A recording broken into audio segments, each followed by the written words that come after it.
Buenas tardes, espero que hayan tenido un buen apetito y un mejor provecho. Vamos a comenzar con el simposio vespertino correspondiente a la discapacidad infantil como problema de salud pública. Comenzamos entonces con el doctor José Jesús Manuel Rodríguez Ramírez, quien nos va a hablar sobre parálisis cerebral, y el doctor tiene un postdoctorado en ciencias sociales, es profesor titular de la Escuela de Medicina José María Vargas, es editor de la revista digital de posgrado de la Facultad de Medicina de la UCB e invitado de cortesía de nuestra Academia Nacional de Medicina. Bienvenido, doctor. Tiene 15 minutos.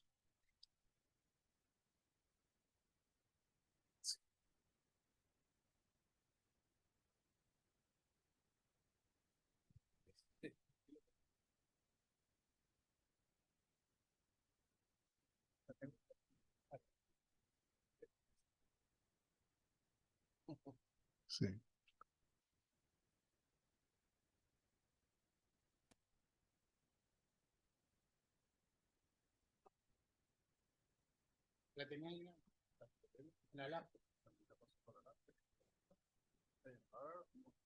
Ok, bueno, ante todo, buenas tardes. Muchísimas gracias al comité organizador por haberme permitido estar con ustedes de paso 2 veces en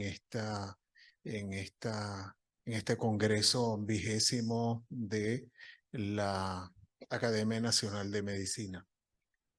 Ante todo, primero que nada, quisiera decir que desde fines de la centuria 20 y en estos primeros 23 años del tercer milenio han continuado haciéndose consensos en la mayor parte de las alteraciones de salud que existen de cualquier especialidad que uno quiera.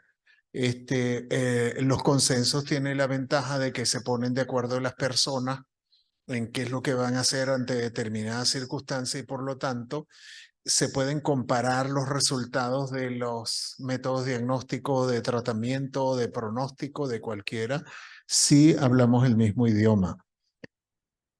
Esto incluye tanto a las alteraciones activas como a las alteraciones secuelares, así como la inclusión en estas discusiones se ha visto también, sobre todo en el siglo XXI, que en esas discusiones se incluyen también los propios pacientes, los propios afectados o su entorno familiar, también la sociedad en general y en muchos casos a la relación con el medio ambiente. Eso ha hecho que los médicos tengamos que aprender también a trabajar ciertas cosas con los familiares o con los propios pacientes directamente involucrados. Es muy difícil eso para uno que no está acostumbrado a eso, pero es lo que toca ahorita. La incidencia de la parálisis cerebral se ha modificado muy poco desde que se llevan registros. En realidad sigue siendo más o menos lo mismo en cuanto a número, y eso es lo terrible, porque esta es una discapacidad o es un problema, ocasiona un problema de discapacidad muy grande que prácticamente es muy poco lo que se logra después de un cierto tiempo. En 1830, William Little, que era un ortopedista, todos los ortopedistas eran los que se encargaban de las discapacidades, de la rehabilitación de todo en siglos anteriores. Y bueno, Little, recordemos, él estuvo en Alemania aprendiendo allá de von Genoch y de otros, tratar niños con discapacidad, y se dio cuenta y estableció una relación entre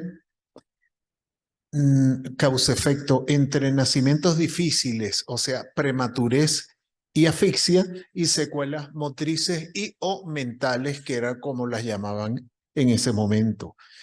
28 años después vino el ortopedista William Osler, también canadiense, que invertó el sintagma parálisis cerebral y dijo que la lesión se ubicaba no solo en el cerebro, como había dicho Little, como muy bien dijo Little, sino que también estaba en la médula espinal. 20 años después, Llegó Sigmund Freud y demostró que eso no era así. Eso fue antes de Sigmund Freud abandonar la neuropatología y neurología y dedicarse al psicoanálisis. O sea que hay muchas cosas de Sigmund Freud que no tienen nada que ver con la psiquiatría y que vale la pena que uno conozca.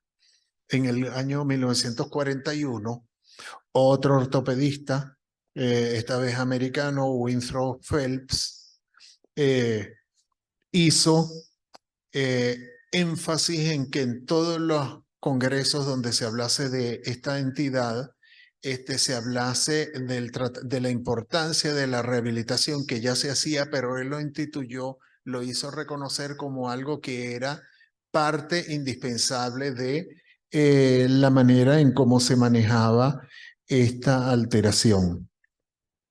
Y luego vinieron pues muchos otros se fueron en los años 90 al concepto incluso de la propia parálisis cerebral, se agregaron elementos sociales por esto que les acabo de decir, que tanto la sociedad en sí como los familiares y los pacientes pues han estado involucrados también en esto y se le dio mucha importancia en los años 90 a la parte educativa y hasta tal extremo que se intentó cambiar o se cambió el modelo asistencial de tratamiento por un modelo que fuera más acorde con la explotación, digamos, de las capacidades que podían presentar y no de las discapacidades que ya se conocían.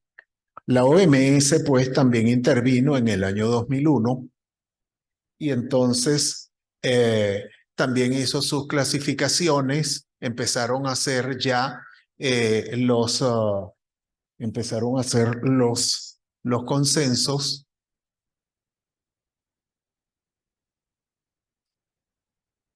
y se empezó a cambiar ciertas cosas. Por ejemplo, los factores de riesgo que ustedes ven allí enumerados. Hasta ese momento, hasta los años 90, nosotros los que tratamos con parálisis cerebral, en mi caso desde el año 85, Ah, eso eran los factores etiológicos. Resulta que eso cambió un poco y se toman todos esos factores de riesgo también como etiológicos más otros, pero hoy en día se toman más primariamente, repito, como factores de riesgo, porque hay muchísimos niños que tienen todo eso que tiene ahí, incluso varios, 3 o 4 de estas cosas y no tienen parálisis cerebral. Y por supuesto debemos recordar que la clínica de la parálisis cerebral es por la afectación que tiene de ciertas áreas elocuentes. ¿Qué quiere decir?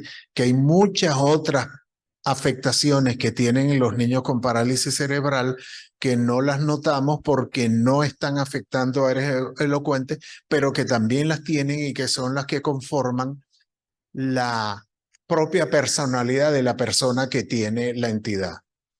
Entonces, en el año 2004 en Bethesda se llegó al consenso de la conceptualización que es la que hoy en día se mantiene.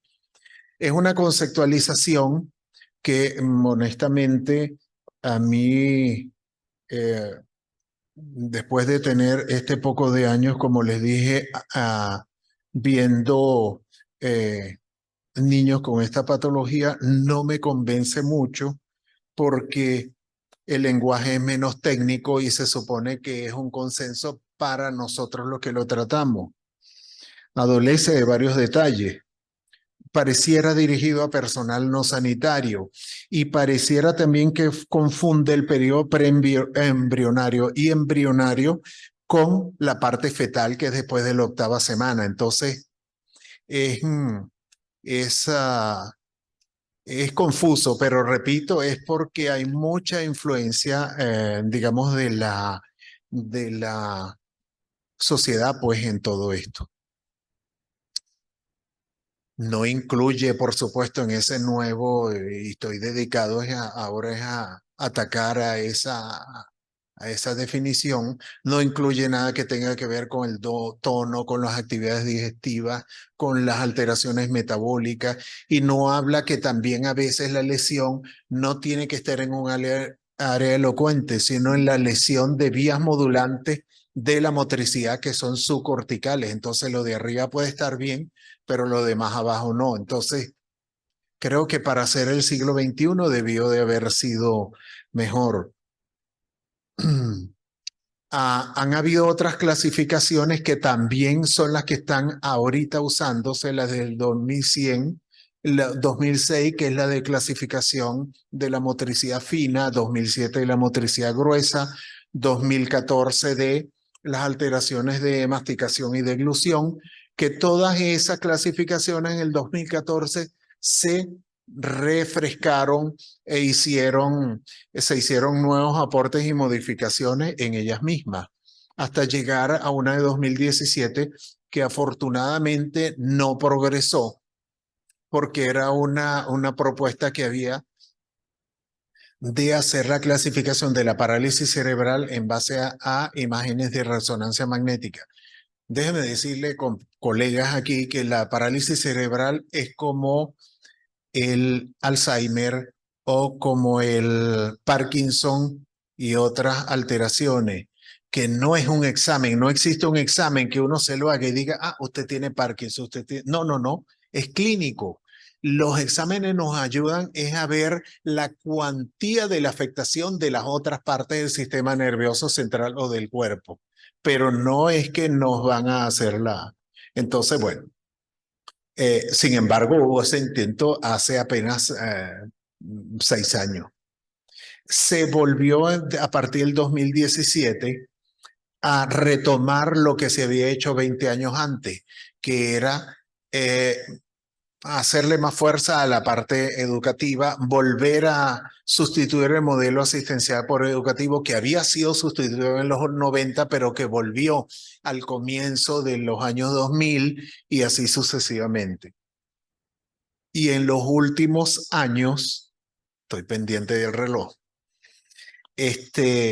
hemos tenido, infortunadamente, hemos tenido una catástrofe, no solo con la parálisis cerebral, sino con muchas otras discapacidades que hay, que es que en muchos países y concretamente en el nuestro, pero que no es el único, las instituciones de educación especial, porque ese es un problema, si es educativo, es el Ministerio de Educación.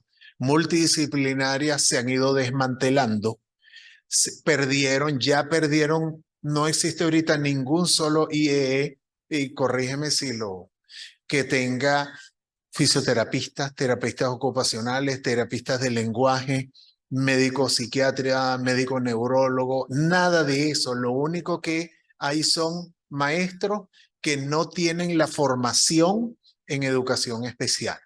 La tienen cuando mucho para retardo mental, que no tiene nada que ver con esto, porque muchísimos de los pacientes que tienen parálisis cerebral no tienen retardo mental, salvo los muy severos. Desafortunadamente, se copia un modelo que no es el nuestro, porque en los países desarrollados, las personas que tienen parálisis, los niños y jóvenes que tienen parálisis cerebral generalmente es leve, generalmente es diplégica. O sea, están afectados nada más los miembros inferiores. Aquí es relativamente poco frecuente que uno vea eso. Uno lo que ve por ahí son esos niñitos que ustedes ven en las sillas de ruedas, todos tiesitos, todos doblados así, que no pueden ni siquiera voltear. Eso es la mayoría de los pacientes que tenemos con parálisis cerebral aquí. O sea que no podemos integrarlos en las escuelas regulares, porque ¿qué van a hacer con eso? Bueno, lo pondrán por allá en un rincón y ya está. Entonces, esa catástrofe que la estamos viviendo en Venezuela se ve en la mayor parte del mundo subdesarrollado, porque, repito, la mayor parte de los pacientes que tenemos con esto, y esa es la palabra, son de severo compromiso. Nuestros niños que tienen esto no tienen dónde acudir ahora. Yo me jubilé de ese sitio hace como 7 años y yo todavía sigo yendo los viernes en la mañana un rato porque no hay más nadie. No es porque no quieran, bueno, nunca han querido, pero es que tampoco hay cargo. Y como ese, todo lo demás IE, que aquí en Caracas solamente habían como unos 25 más o menos, y más las otras, son como unas 35 instituciones que se llenaron ya de puros maestros, y eso no basta. Un maestro no tiene la capacidad de enseñarlo. La enseñanza tiene que ser con los terapistas al lado y con la gente, los especialistas como nosotros, que los veamos y ayudemos en lo que podamos. Muchas gracias. Muchísimas gracias. A continuación, invitamos a la doctora Noralis Almarza, quien es médico cirujano de la Universidad de Carabobo, especialista en medicina física y rehabilitación de la UCB, sede en el Instituto Nacional de Rehabilitación Médica, doctor José de Jesús Arbelo. Especialista en sordoceguera y discapacidad múltiple de la Universidad Experimental Libertador, con sede en el Pedagógico, y adjunto del Servicio de Atención Integral en Salud para Personas con Discapacidad Visual, doctor Antonio Isea, en el Instituto de Rehabilitación Médica, doctor José Jesús Arbelo. Bienvenida, doctora. Muchas gracias por con nosotros. Gracias.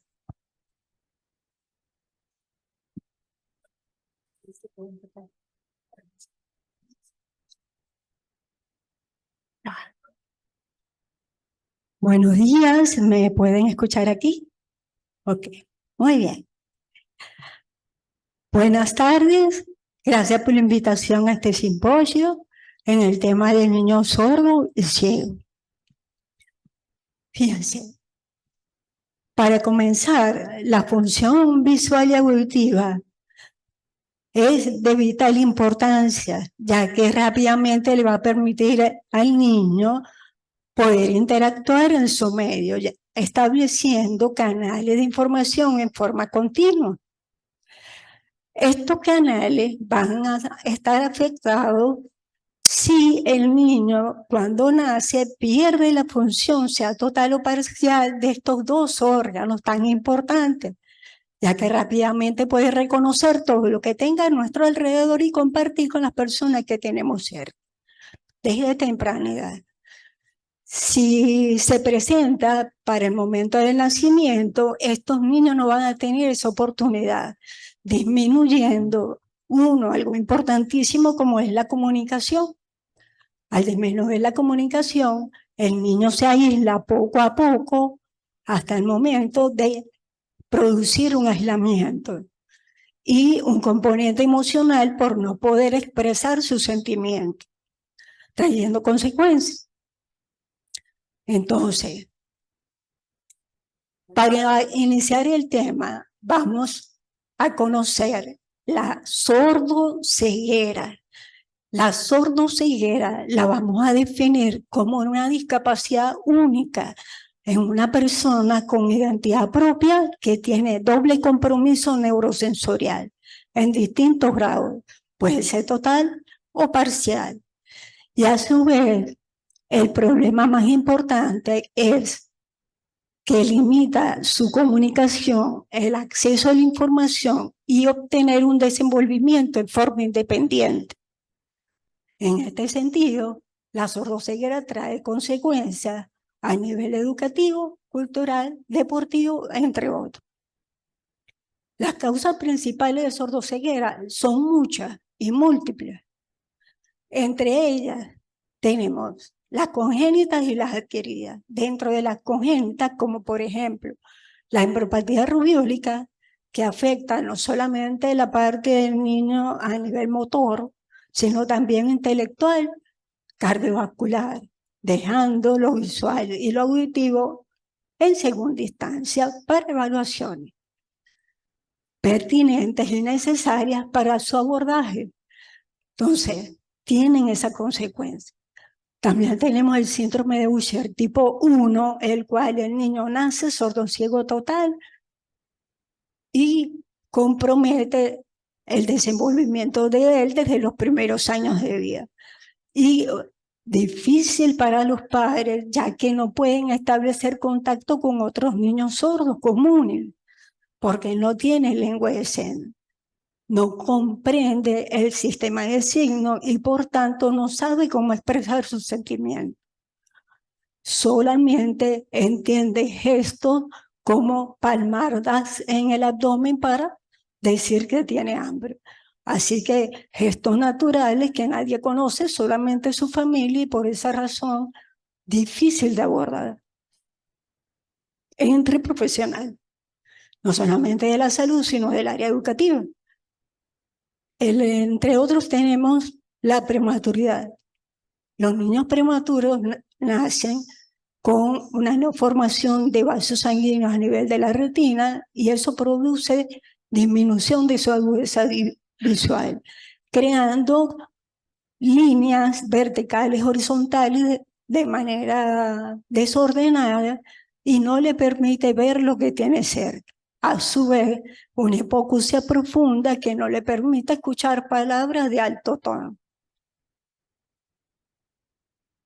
Entre otros síndromes que, gracias a Dios, en el país su incidencia es muy pequeña, está el Charge.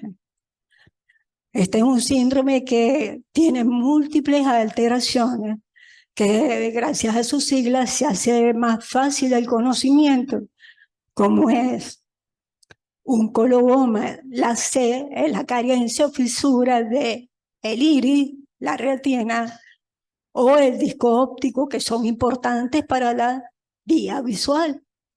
Sin esto, el niño pierde la función visual, llevándolo a una ceguera. Las H son las patologías a nivel cardiovascular, puede haber persistencia del conducto arterioso, soplo a nivel cardíaco o defectos del septum. La A es la atresia de Cohen, impidiendo la respiración nasal. Tiene la R, que es el retardo del neurodesarrollo. La parte motora fina y gruesa no se desarrollan, limitando su marcha. La G, que son las hipoplasias a nivel genital.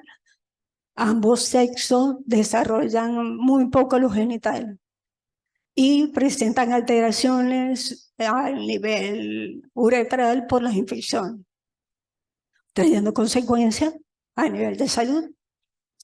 Y por último, la E serían las afectaciones a nivel auditivo, como por ejemplo tenemos las malformaciones auditivas como la microtia, que hace pequeño el pabellón o imperforación del conducto auditivo externo, impidiendo la función auditiva. Y el posterior abordaje de los otorrinos para colocar un implante coclear y mejorar en ese sentido la función. Dentro de las patologías adquiridas tenemos el síndrome de Usher tipo 2. Este es un síndrome que se hereda autosómico recesivo. Tanto el padre como la madre tienen el gen que porta la usherina, principalmente. Heredando, si no tiene lazo consanguíneo, el 25%, es decir, 1 de 4 hijos. Pero si hay lazos consanguíneos, como por ejemplo primos hermanos, se convierte en un 75% de padecerlo, es decir, 3 de 4 hermanos. La característica importante del síndrome de Usher tipo 2 es una distrofia conobastón que le impide al niño ver durante la noche o cuando existe poca luz. A su vez, va asociado de una catarata donde se presenta una visión borrosa al principio y después se pierde por la afectación del campo visual. Entonces, no solamente la agudeza, sino también el campo es lo que impide que el niño se desarrolle visualmente. Y empiezan a tener dificultad en la lectoescritura a nivel escolar. Esto es vital para los oftalmólogos, ya que a veces no comprenden por qué el niño, una vez que corrigen la dioptría, tenga miopía o tenga astigmatismo, sigue presentando la dificultad, hasta que el retinólogo le hace un electrorretinograma haciendo el diagnóstico y siempre, por lo general, es tardío. Ya el niño tiene otros inconvenientes emocionales que son difíciles de abordar, inclusive para psicología o psiquiatría, trayendo como consecuencia la deserción educativa.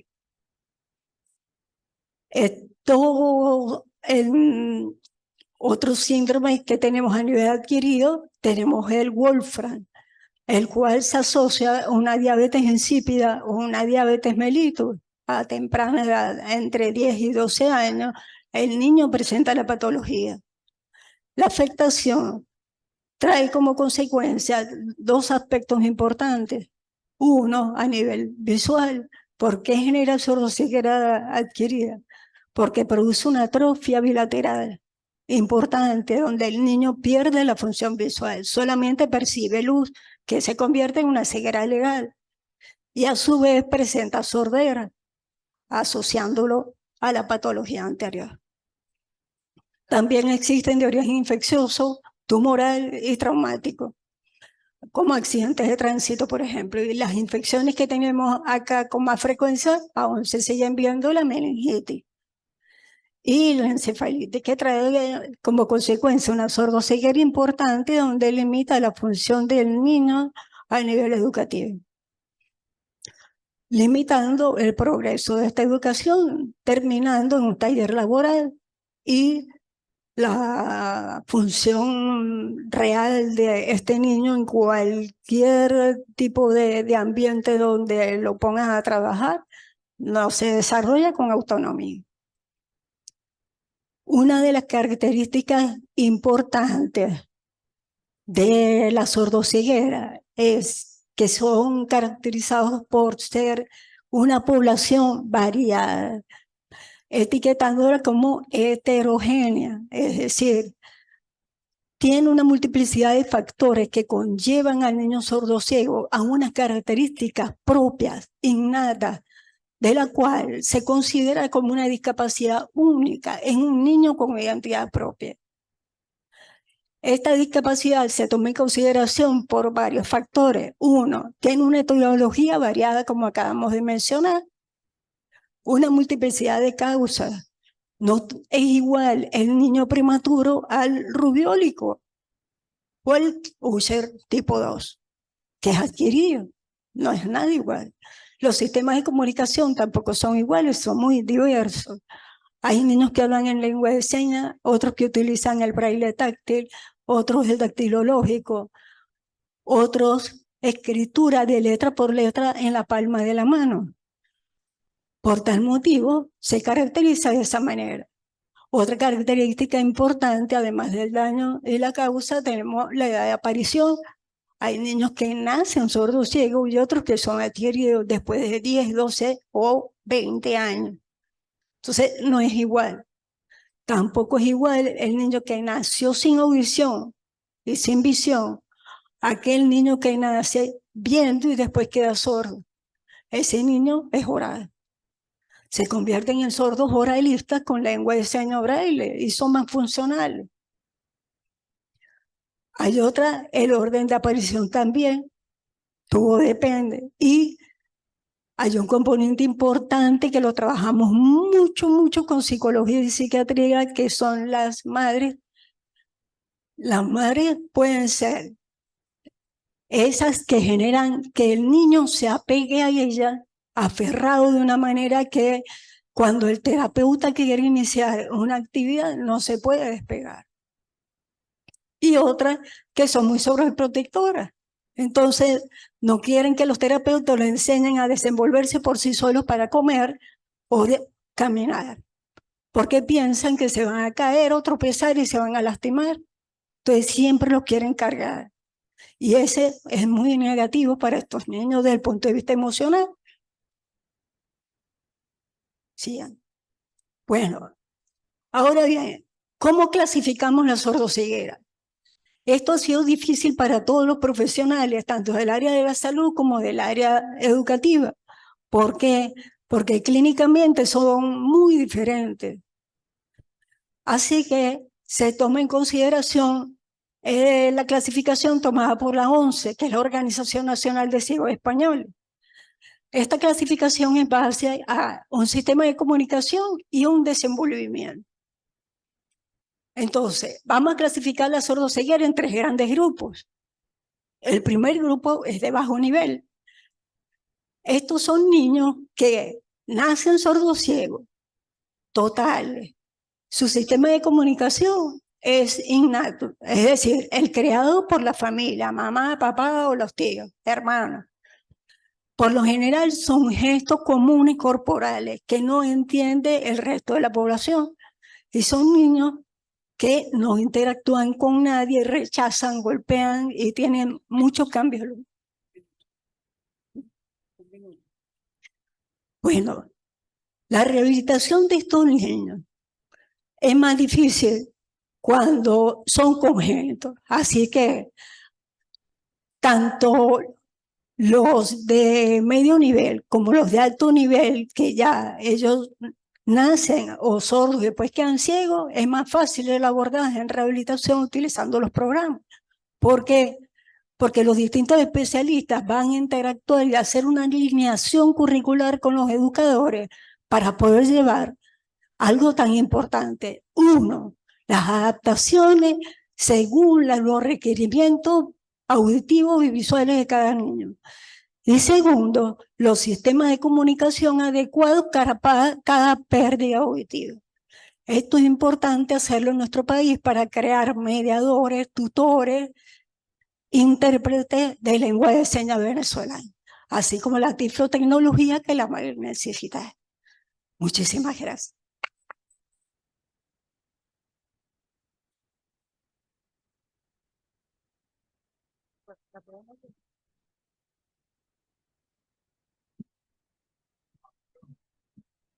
Muchísimas gracias, doctora. A continuación, la doctora Irene Abascal, médico cirujano egresado de la Universidad Central de Venezuela, especialista en medicina física y rehabilitación de la UCB, diplomado en terapia neural, Universidad de los Andes, miembro de la Sociedad Venezolana de Medicina Física y Rehabilitación, miembro de la Junta Directiva de la Asociación Venezolana para el Estudio del Dolor, ABET, y práctica privada en la Unidad Rehabilimier, Caracas, Unidad 15911, Urológico San Román y Centro Integral de ON.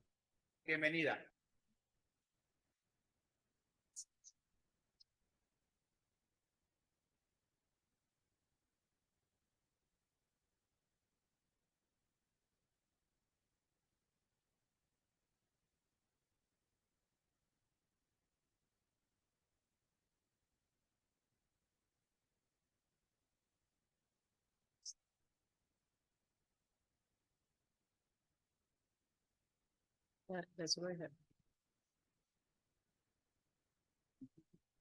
Okay. Bueno, muy buenas tardes. Bueno, para mí fue un honor asistir a la doctora Almarza con su excelente charla sobre el niño sordociego, que sigue siendo un reto grande para nosotros tratarlo y reinsertarlo en la sociedad. Muchísimas gracias por la invitación a la academia, al doctor Jesús Rodríguez, al doctor Uníades y bueno, el doctor Clemente, que paz descanse, que fue un tremendo profesor nuestro. Bueno, primero tenemos que empezar por definir qué es un niño politraumatizado. Es un niño que tiene lesiones o traumatismos a nivel de 2 o más órganos o de uno solo que ponga en peligro su vida. El politraumatismo es la principal causa de muerte y discapacidad de niños mayores de 1 año. Y nos vamos al concepto de discapacidad, que es la discapacidad, es cualquier restricción o impedimento de la capacidad de realizar una actividad en la forma o dentro del margen que se considera normal para el ser humano.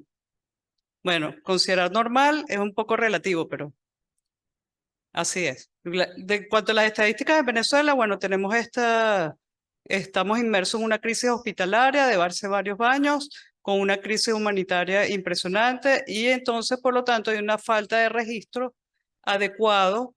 De hecho, en el último Congreso de Pediatría se habló de que no hay registro, simplemente no hay registro. Sin embargo, hay unas ONG muy buenas como el Observatorio Venezolano de la Salud, la Encuesta Nacional de Hospitales Públicos, Humano Venezuela y otras ONG que se han encargado de recoger ciertos datos y nos arrojan unas estadísticas muy similares a las de España.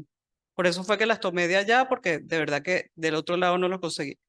Dice que el 80% son traumatismos cerrados y 2/3 se asocian a lesiones cerebrales las cuales suponen aproximadamente un 75% de las muertes.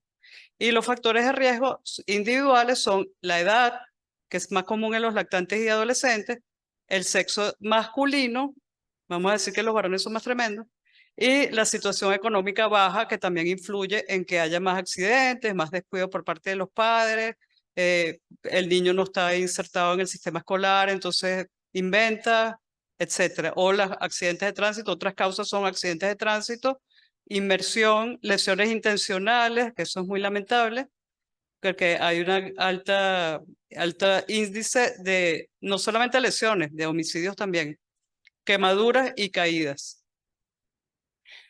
A nivel del sistema nervioso central, bueno, tenemos estas lesiones adquiridas por traumatismo craneoencefálico debido a accidentes domésticos, deportivos o de tránsito. Lesiones medulares de causa traumática y tenemos también las lesiones mixtas, que ya sería un poco más catastrófico, un niño que tiene lesión del sistema musculoesquelético y de otros órganos. Entonces, la rehabilitación infantil, vamos a empezar por definirla, que es una especialidad médica, diagnóstica y terapéutica, que está orientada a restablecer o mejorar la función motora o dañada o alterada de la población infanto-juvenil. También tiene un fuerte carácter social, porque es preventiva y es social, reducir las limitaciones funcionales del niño o joven y posibilitarle su desarrollo hacia una vida adulta, independiente y saludable. O sea, el niño que rehabilitemos no va a ser el adulto discapacitado, en principio. El objetivo no es solamente una mejoría funcional, sino mejorar el bienestar y la calidad de vida, mantener sus capacidades vitales e evitar el empeoramiento del paciente, tratando sus dolores, sus deformidades, etc.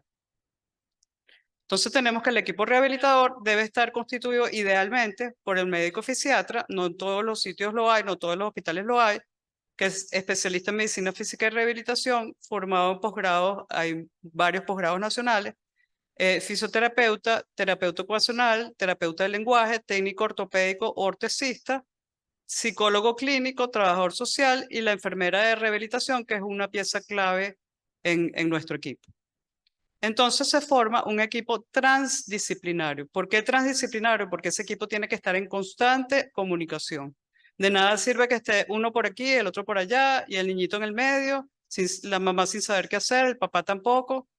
Total que es un problema. Entonces, bueno, tenemos que la primera evaluación idealmente debería ser en la fase aguda, una vez que ya hemos pasado por toda la fase de rescate, resucitación, quitar los factores que ponen en riesgo de muerte inminente y aplicadas las cirugías o cuidados intensivos pertinentes. Debemos hacer una exploración rápida y ordenada de unos 5 o 10 minutos y una evaluación exhaustiva que nos arroje todo lo que es el estado físico, cognitivo, emocional y social. Todo eso lo tenemos que hacer rapidito, pero para ello vamos a después elaborar un plan de rehabilitación que ya es a más mediano o largo plazo. También tenemos, si no se han hecho, indicar los exámenes pertinentes, por ejemplo, si hay lesiones musculoesqueléticas o vemos al que hay alguna deformidad que no fue tratada, pues mandar los exámenes pertinentes, pero ahí viene el ruleteo, ¿no? Porque no tenemos en nuestro país suficientes sitios de públicos para los exámenes. De hecho, en el Observatorio Nacional de la Salud se reportó que solamente había un tomógrafo en Caracas en el 2022. Eso significa que está completamente colapsado y, por supuesto, con sus costos por encima de los $200.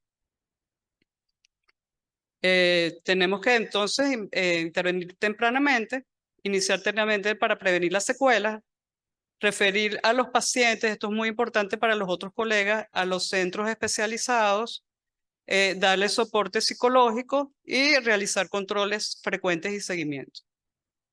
En esta metaanálisis de 95 pacientes se estudiaron, por supuesto fue en los Estados Unidos, un estudio retrospectivo donde se estudiaron 95 pacientes de unidades de terapia intensiva pediátricas y adolescentes, en donde se evidenció, una vez puesto el tratamiento con todos los especialistas y todos los colegas, se logró una mayor tasa de progreso funcional en los pacientes y una mayor tasa de reintegro escolar. Porque a nosotros lo que nos interesa en el niño y en el adolescente es reintegrarlos a la escolaridad. e incluso insertarlo si no está.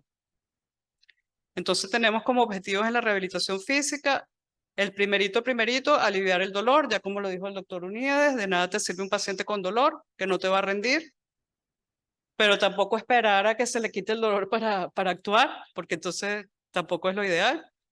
Mejorar y mantener los rasgos articulares y la movilidad, muy importante para evitar las escaras y las otras deformidades. Restablecer la función y la fuerza muscular, mejorar el balance muscular y corregir posturas viciosas. Tenemos que la evaluación de las secuelas, es importante registrar cuando uno hace la historia clínica cuáles son las secuelas que nos van a dar o nos van a dictar la pauta del tratamiento rehabilitador. Son las secuelas neurológicas, posterior al coma o si todavía está en coma, el daño cerebral, la lesión medular, las lesiones musculoesqueléticas, es decir, fracturas, luxaciones, si fueron inmovilizadas adecuadamente, si fueron tratadas adecuadamente.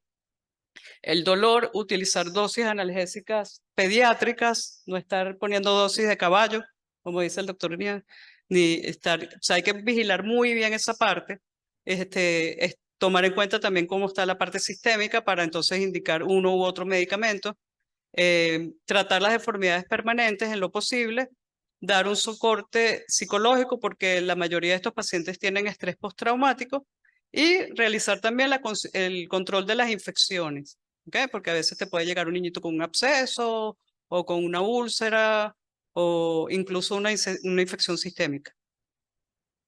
La prescripción del ejercicio también tiene que estar en base al estado del paciente. Indicamos ejercicios pasivos, activos asistidos, aeróbicos, natación, tai chi, incluso otras artes marciales y otras disciplinas deportivas a las que el paciente esté apto de realizar.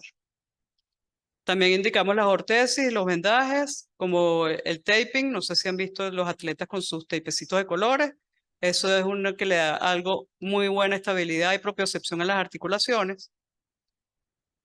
Por cierto, debe ser aplicada en manos expertas. No puedes ir a la farmacia y colocarte un taping o colocárselo al niño. Tiene que ser con una persona entrenada adecuadamente.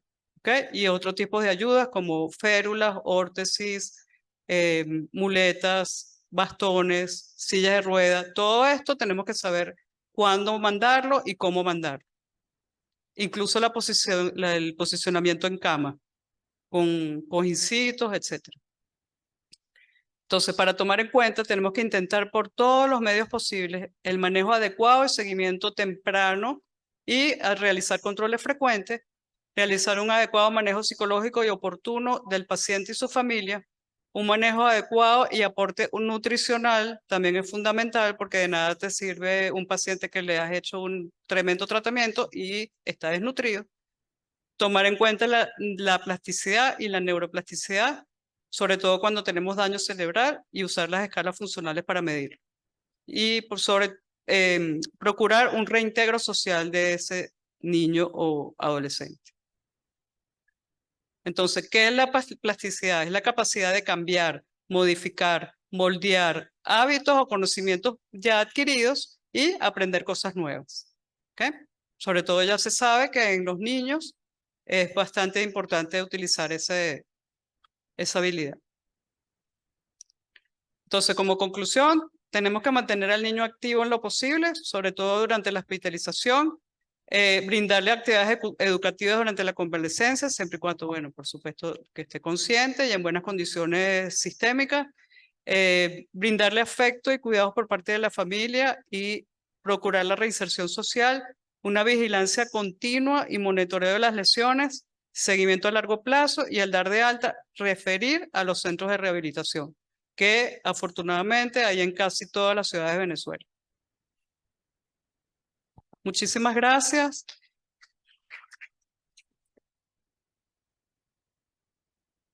Y con esta foto les doy el mensaje de que ojalá estos pasitos sean para regresar y no para salir.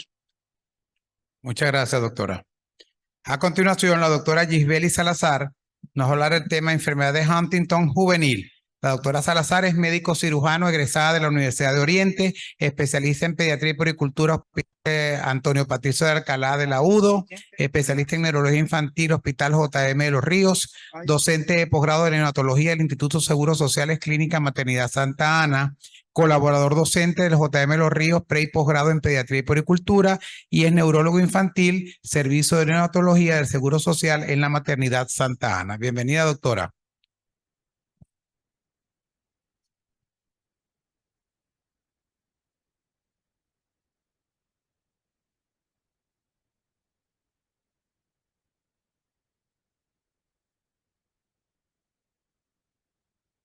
¿Qué pasó, Juan, con la conferencia?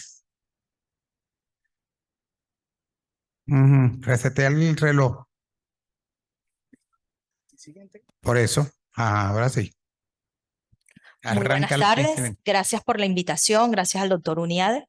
Para mí es un placer hablarles acerca de la enfermedad de Huntington, porque cada vez que pensamos en enfermedad de Huntington siempre pensamos en la edad adulta, pero no es así. Ella tiene una presentación tanto juvenil como en niños. Y es importante tenerla presente porque ya ustedes van a ver el transcurso de la clínica, que puede ser todo y debemos siempre de pensar en la enfermedad para poder hacer el diagnóstico. No pasa aquí. La flechita, pequeñita. No. Bueno, la enfermedad de Huntington es una enfermedad neurovegetativa crónica que se produce cuando hay una exagerada presentación de lo que es el trinucleótido de citosina, adenina y guanina. Fue descrita por primera vez por el reconocido doctor Sumner Huntington en 1872. Él identificó el carácter hereditario de la enfermedad y fue en 1888 el doctor Hoffman quien describió la enfermedad de Huntington juvenil en 2 niñas. En 1933 se descubrió que es una mutación genética. En el 83 se descubre que el cromosoma involucrado es el cromosoma 4 y es en 1993 que se identifica que es en el brazo corto del cromosoma 4 que codifica la proteína de Huntington. Como le estaba comentando, es una enfermedad rara, neurovegetativa, progresiva, de transmisión autosómica dominante y que se caracteriza por trastornos motores, cognitivos y psiquiátricos, que pueden presentarse en cualquier momento de la vida. Sin embargo, es más frecuente en la edad adulta, en una edad que marca de los 38 años en adelante. Cuando hablamos de la enfermedad de Huntington juvenil, aquellos síntomas que se presentan antes de los 20 años de edad, y en la Huntington infantil antes de los 10 años de edad, siendo estas 2 últimas presentaciones severas una vez que se presentan. Como les dije, tiene una herencia autosómica dominante. El individuo portador de la mutación puede estar muchas veces afectado o asintomático y sus hijos tienen un riesgo de un 50% de sufrir la enfermedad. Dentro de la epidemiología, a nivel mundial se describe que es igual tanto en hombres en proporción para hombres y mujeres. La prevalencia a nivel mundial es muy baja, va de 4.8 casos por 100.000 habitantes. Pero en nuestro país la prevalencia es alta. En todo el mundo es alta en lo que es el lago de Maracaibo, lo que es Australia y Escocia. La edad media de aparición de los síntomas entre los 30 y 50 años y la prevalencia de la forma juvenil es menor, va de 0,5 a 1 por cada 100.000 habitantes. La forma de inicio infantil representa un 1.3 de los pacientes.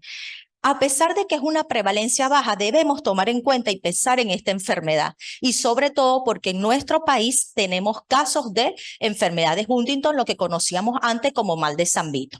Las mayores tasas de prevalencia, fíjense, en el lago de Maracaibo, un caso por 20.000 habitantes. Están presentes en el barrio San Luis del municipio San Francisco y Barranquitas del municipio Rosario de Perijá. Entonces lo tenemos aquí. El último censo se realizó fue en el 2013, no hay censos recientes. Y dentro de ese censo se identificaron 1.400 familias afectadas y más de 200 personas que han emigrado. Los países hasta ahorita identificados son Colombia, Brasil, Panamá, Chile y Estados Unidos. ¿Qué pasa con la etiología o qué pasa con esta enfermedad? La causa molecular de la enfermedad es una expansión de repeticiones, como les dije, en ese triplete de citosina, adenina, guanina. ¿Qué hace? Que el cromosoma tenga una secreción exagerada de proteínas y cuanto mayor es la expansión de estas repeticiones, mayor va a aparecer la sintomatología o va a aparecer la enfermedad. Hablamos de copias. Cuando las copias son mayores de 35 a 40, tiene una presentación ya de la enfermedad de Huntington. Hablamos en la juvenil cuando hay más de 60 repeticiones y en los niños cuando hay más de 80 repeticiones. El cromosoma encargado de codificar la proteína huntingtina se sintetiza con un exceso de glutamina, apareciendo de manera característica cuerpos de inclusión en los núcleos, sobre todo en los núcleos de los ganglios basales, el cuerpo estriado o núcleo caudado, y va a producir una atrofia desde el punto de vista de la corteza cerebral que va a producir las características clínicas de los pacientes.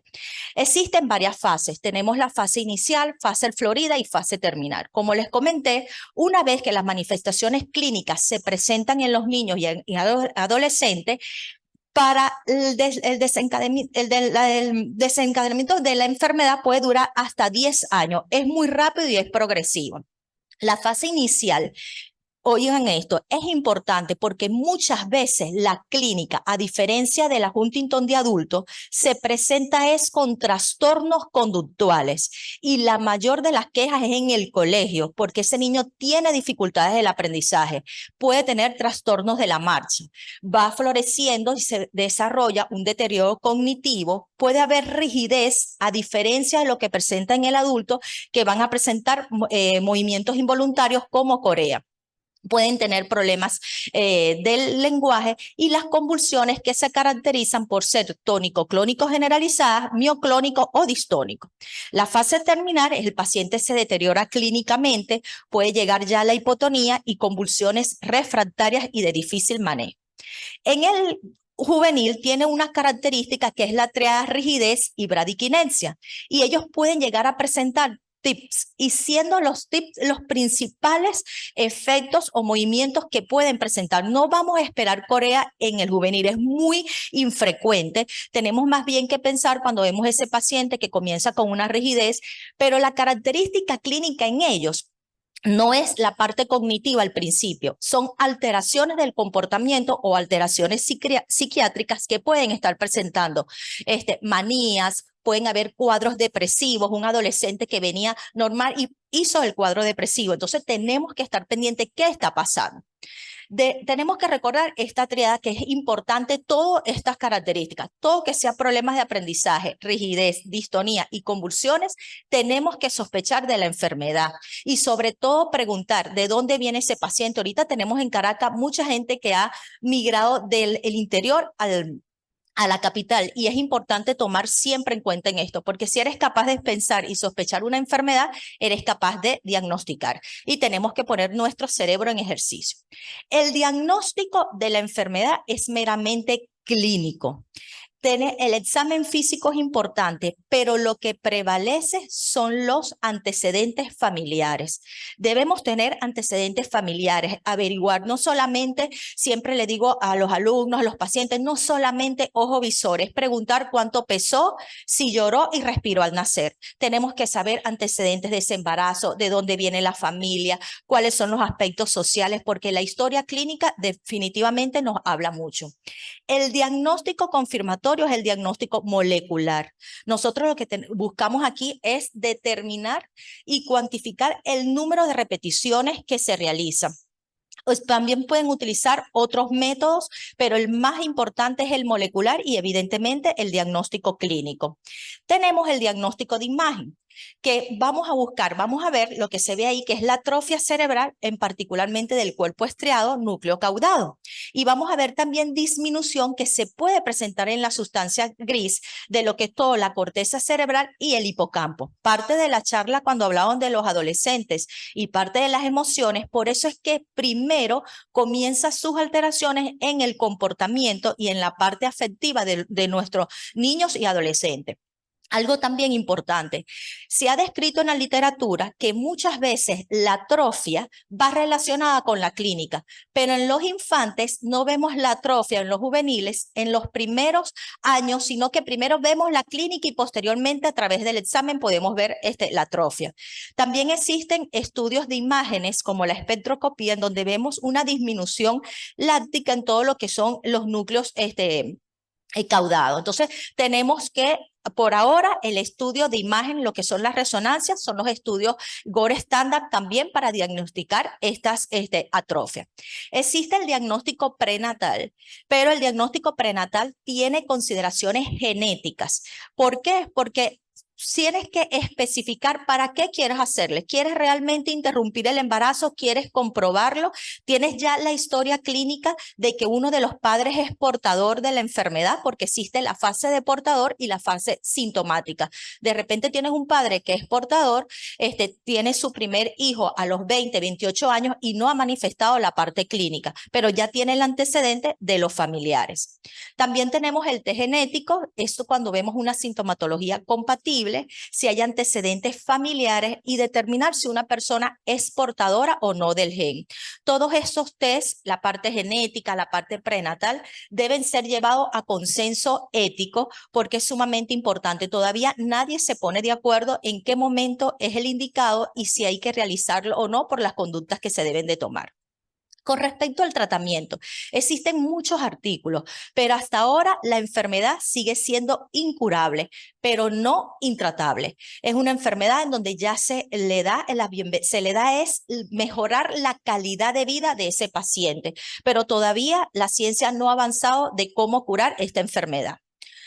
Con respecto a las conclusiones, yo quiero agradecer a la Fundación Hábitat Luz que trabaja en el Zulia. Los pacientes con esta enfermedad viven en condiciones definitivamente deplorables, tienen escasas atenciones médicas y ellos no solamente necesitan del genetista, del neurólogo, sino de un equipo multidisciplinario. Necesitamos tanto atención para la persona que lo sufre como para los cuidadores y eso es sumamente importantísimo. En la alimentación, porque ellos van perdiendo, las causas de muerte de esta enfermedad son por la pérdida de sus habilidades, van perdiendo la forma de comer, de caminar y muchas veces requieren hasta intervención quirúrgica. Existen formas juveniles e infantil de la enfermedad de Huntington, por lo que esto no debe descartarse nunca en un grupo de edad etario joven y sobre todo esos pacientes que tienen antecedentes de comportamiento y nosotros sospechamos de antecedentes familiares. El diagnóstico de la enfermedad debe ser confirmado genéticamente y molecularmente. Es importante conocer el número de repeticiones que tienen, porque esto nos va a permitir el pronóstico y, por supuesto, el asesoramiento genético. El diagnóstico es crucial para dar un manejo interdisciplinario, así como asesoramiento genético que tanto se requiere, sobre todo cuando son parejas jóvenes. En los niños con historia familiar, quiero terminar con esto, y manifestaciones clínicas, debe considerarse la enfermedad de Huntington. No todo es TDAH, no todo es autismo. Tenemos que ir un poco más de esos diagnósticos. Muchas veces se nos pasan los diagnósticos por no pensarlo.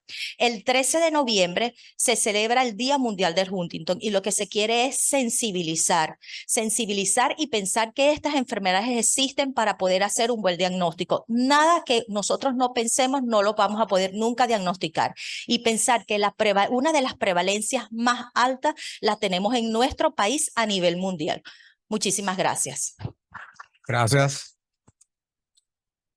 A continuación tenemos la doctora Marianela Herrera Cuenca con la conferencia Maternidad en la Diversidad, lo cotidiano en los primeros 1000 días de vida.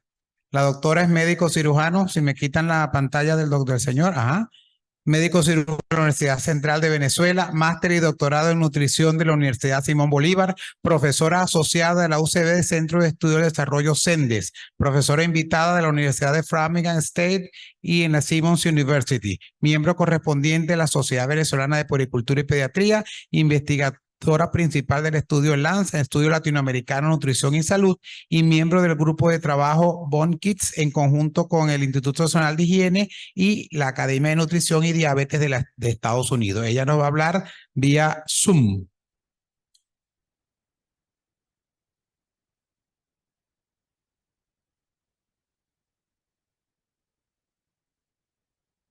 Muy buenas tardes. Muy honrada de estar con todos ustedes a través de este 20º Congreso Venezolano de Ciencias Médicas, organizado por la Academia Nacional de Medicina de Venezuela, en honor y homenaje al doctor Antonio Clemente Heimerdinger. Agradezco a su presidenta, la doctora Isis Neser de Landaeta, su vicepresidente, el doctor Uníades Urbina Medina, al secretario académico, doctor Marco Sorgi Venturoni, y a toda la junta directiva, al comité organizador del Congreso. Hoy estoy con ustedes para conversar acerca de la maternidad dentro de la adversidad y el desarrollo de los primeros 8.000 días de vida. No solamente en Venezuela, en el mundo entero. Nada más que hay que ver los conflictos armados, las crisis por desastres naturales, las crisis humanitarias, incluyendo la crisis humanitaria compleja de Venezuela.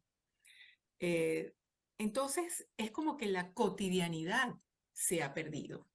Me voy a permitir compartir pantalla en este momento.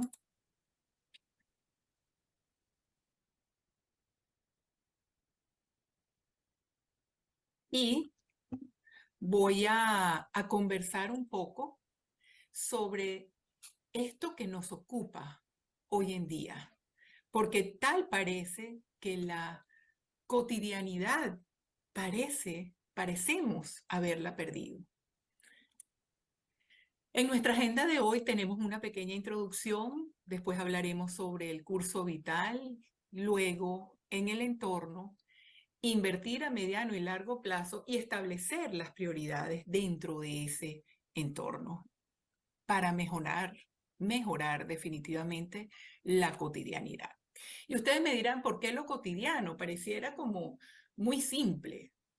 Dar cariño a un niño, a nuestros propios hijos, servir una comida caliente, llevar al niño al pediatra, llevarlos al colegio, compartir en familia. Eso era la cotidianidad y en estos momentos parece haberse perdido en muchos entornos y espacios, no solamente de Venezuela, sino del mundo entero. Imagínese usted en un campo de refugiados del Medio Oriente, imagínese usted cómo servir una comida en medio de unos bombardeos. La cotidianidad se pierde. Entonces, claro, todos estos entornos, y aquí pongo, van a ver a lo largo de esta presentación imágenes que parecieran muy sencillas y hasta un poco tontas, pero sí, todos necesitamos ropa que ponernos en el día a día. Todos necesitamos un plato de comida, todos necesitamos un techo, todos necesitamos esa palabra de aliento que nos pueda ayudar a seguir adelante. Entonces, dentro de los entornos hay gente que está en etapa preconcepcional y está viviendo un bombardeo, está migrando y atravesando la selva del Darién. Y están embarazadas muchas mujeres dentro de una guerra en la misma selva del Darién, atravesándola con todos sus peligros. Y tenemos niños dentro de los primeros 1000 días de vida dentro de esos espacios. Y después, ¿qué pasa con la escolaridad? Hay escolaridad dentro de la selva del Darién. Se puede ir a un colegio en medio de los bombardeos si estás en un campo de refugiados. ¿Y cómo transcurren esos años de la adolescencia donde entre el final de los primeros 1000 días de vida y los próximos 7000, que son hasta el final de la adolescencia, se supone que hay un camino que recorrer dentro de unos parámetros que deberían ser los más adecuados?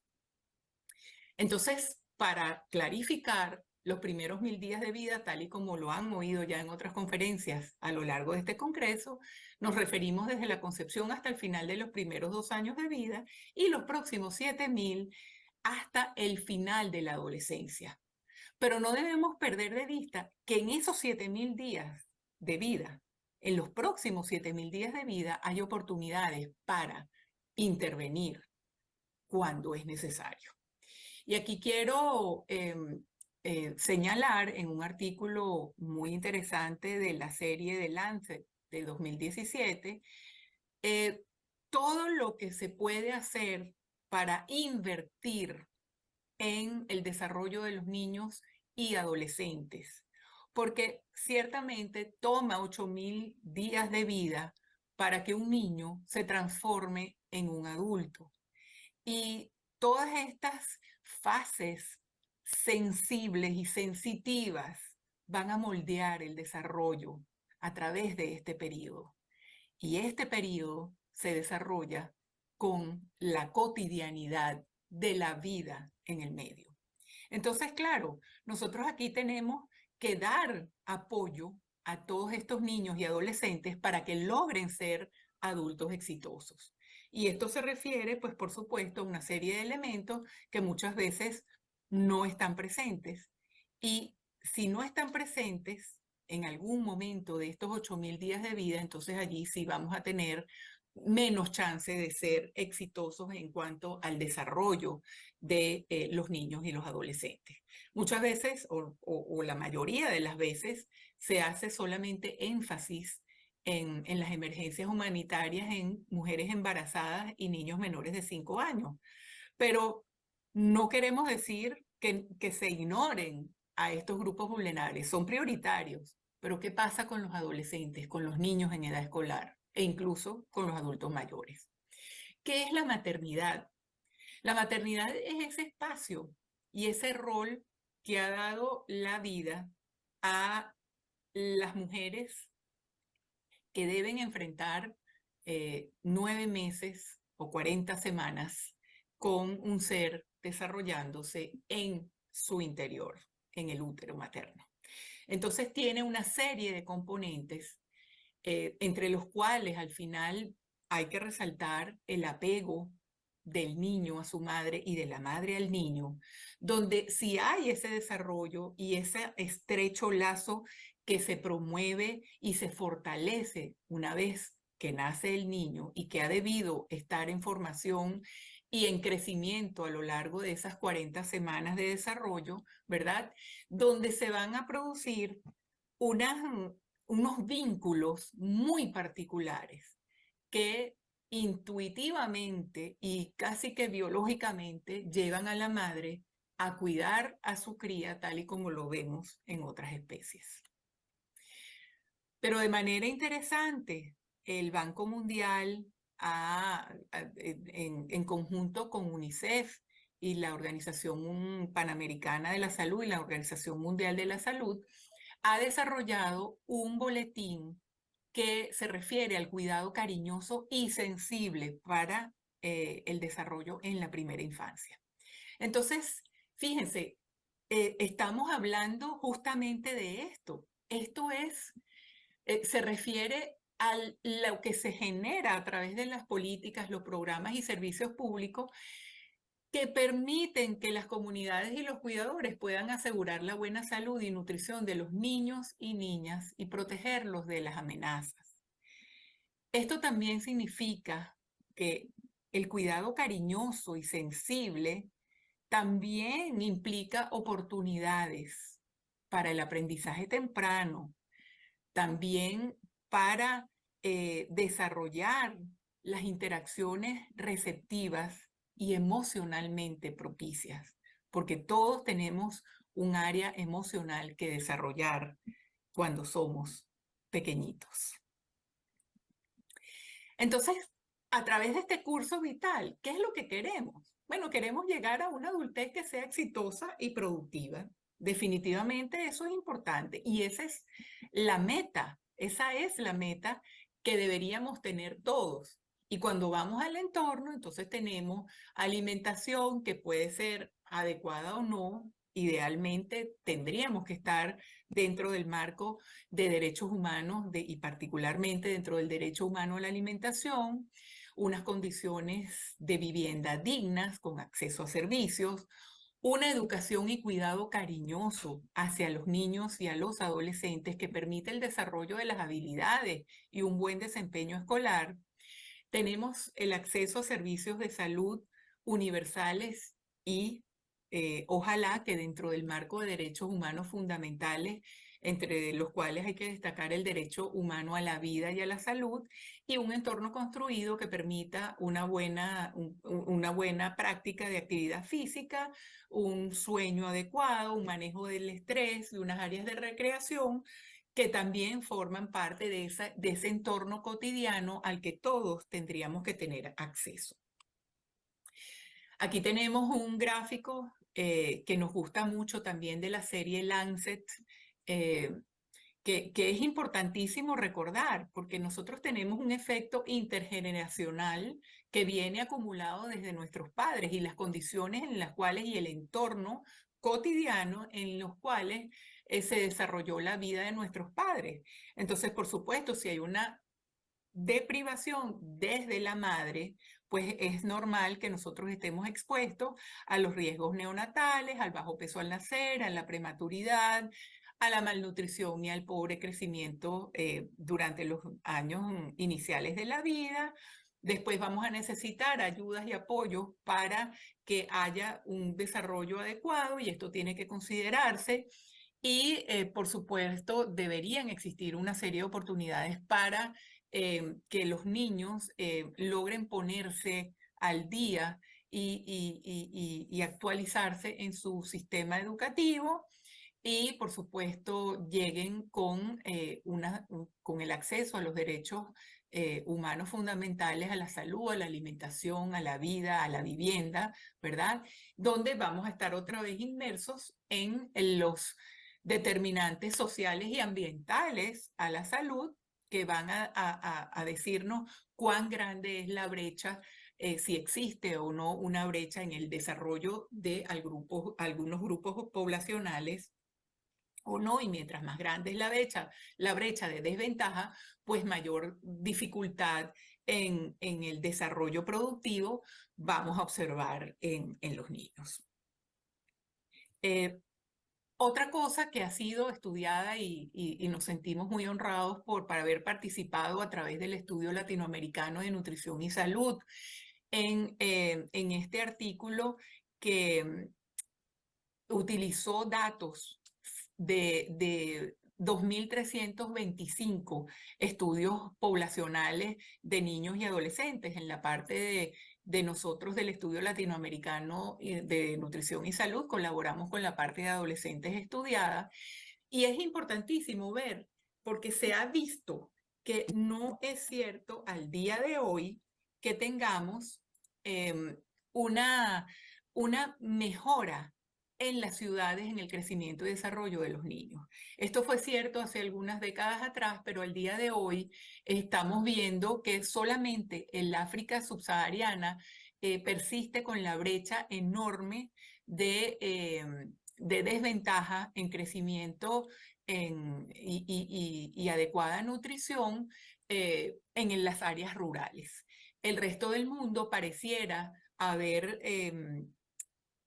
llegado a una paridad bastante lamentable, donde los trastornos de crecimiento en talla, al menos, no son tan distintos entre las áreas urbanas y las rurales del planeta. De tal manera que esto debe llamarnos muchísimo la atención para poder saber que estamos y tomar las acciones necesarias dentro del entorno que nos toca vivir.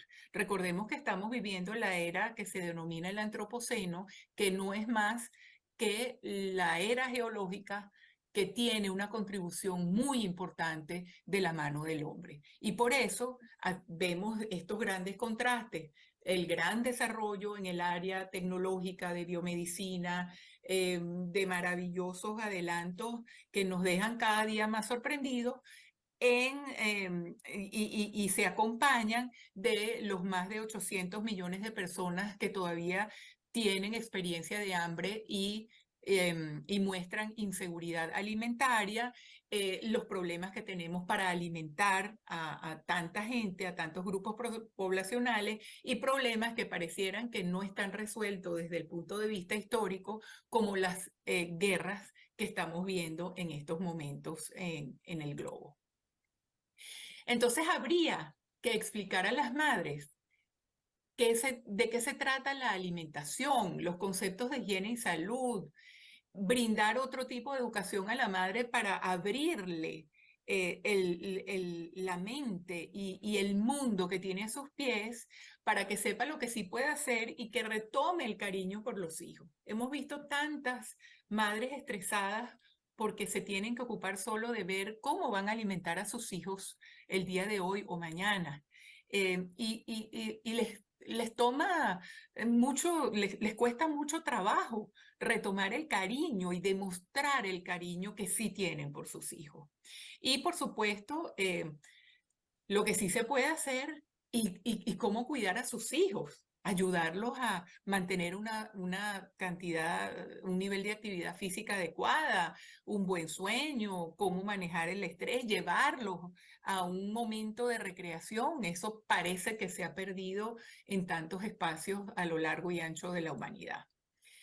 Entonces, claro, tendríamos nosotros que retomar cuáles son las posibilidades desde el inicio de la vida hasta el final de la adolescencia en cuanto a lactancia materna, alimentación, compartir en familia, educación, actividad física, sueño, el estrés, para que logremos convertirnos en personas exitosas. Porque, como vengo repitiendo desde el inicio de esta charla, nos cuesta muchas veces retomar esa cotidianidad que además se va a convertir en pilar fundamental de bienestar a lo largo de estos primeros 8.000 días de vida.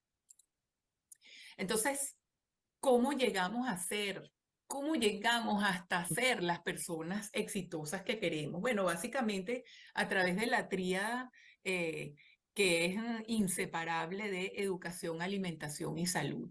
Nosotros tenemos esta tríada maravillosa que está más que demostrada con la evidencia que funciona y que puede ser una gran aliada de los programas y políticas que pueden desarrollarse para asegurar el bienestar en los primeros 8.000 días de vida.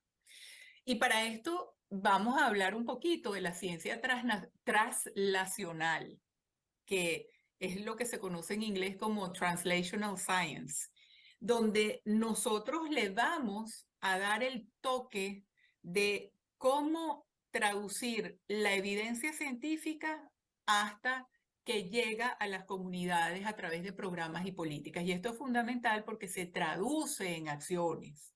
Si nosotros tenemos evidencia, como sí la tenemos, que la alimentación saludable, equilibrada, balanceada, diversa y suficiente es un pilar fundamental, ¿verdad?, del bienestar.